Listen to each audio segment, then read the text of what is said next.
Kenna, Bridge of Spirits is a story-driven action-adventure game with exploration and fast-paced combat.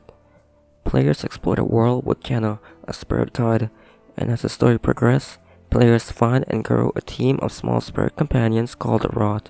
The more rods you gather, the stronger they get. From the very first look, you might have thought to yourself that this game looks like a Pixar movie, and I'd have to agree with you.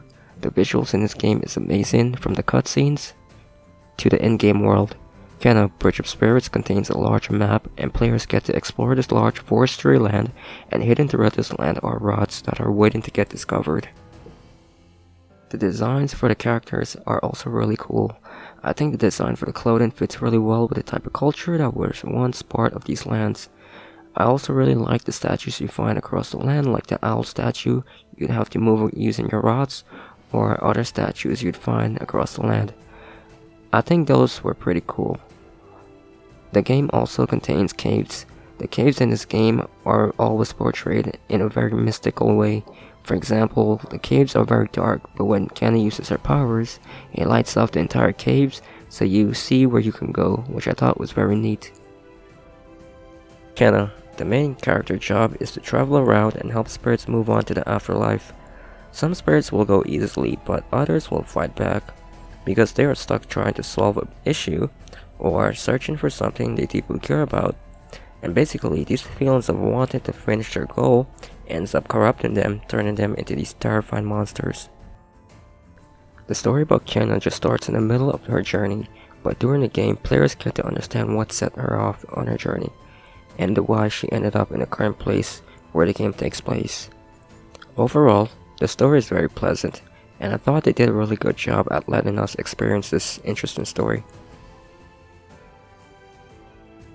Overall, I think the story was very good.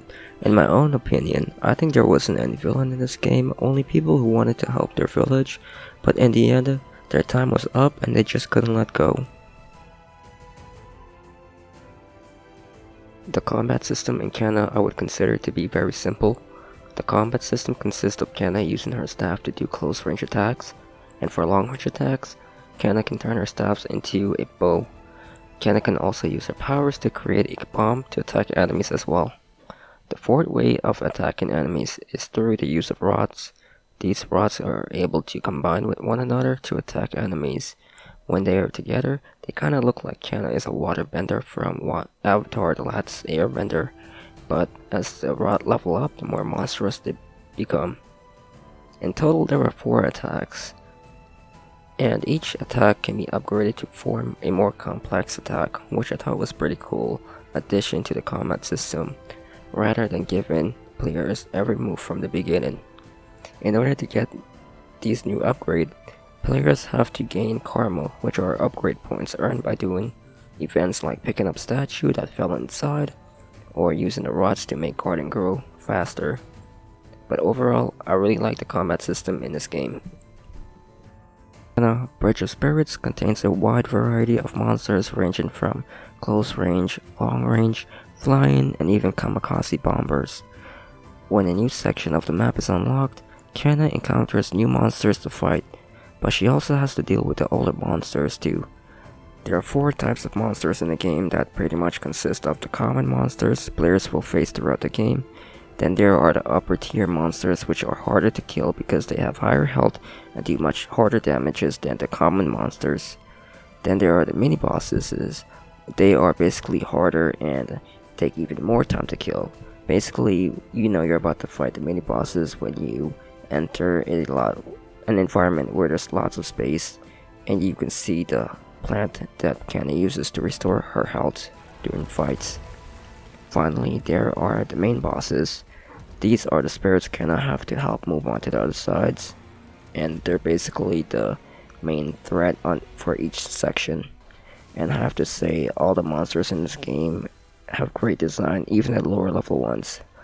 The main bosses are even cooler too, because not only because of the way they look, but also they all have their own unique fighting personalities.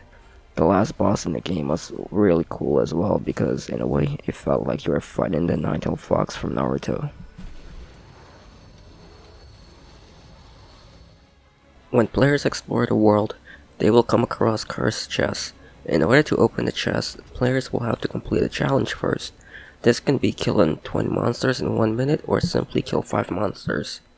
Once completed, the prize is either a cosmetic item for the rod or gems. Another mini challenges are called spirit boxes. Basically, in order to go into some houses in a village, there will be a mailbox that gives a hint on where to find the hidden treasure. Once completed, the barrier will be broke down and players will be able to enter the house. Finally, rods are hidden throughout the world and Kenna needs to use Taro's mask to find them. This is interesting but also very time consuming. While Kenna is a great game, it isn't perfect. While I was playing the game, I did come across a couple of issues. For example, when I got to the village, it was extremely laggy. The lag only seems to occur in the village, but other parts of the map was fine. When I destroyed the corruption in the village, the lag seems to went away. Also ran into a bug where I fell through the map when I tried to jump on one of the trees, but it really wasn't that bad since all I had to do was exit to the main menu and log back in. The last issue I had with the game was I felt that the gems were useless. The only reason players collect gems is to buy cosmetic items for the rods.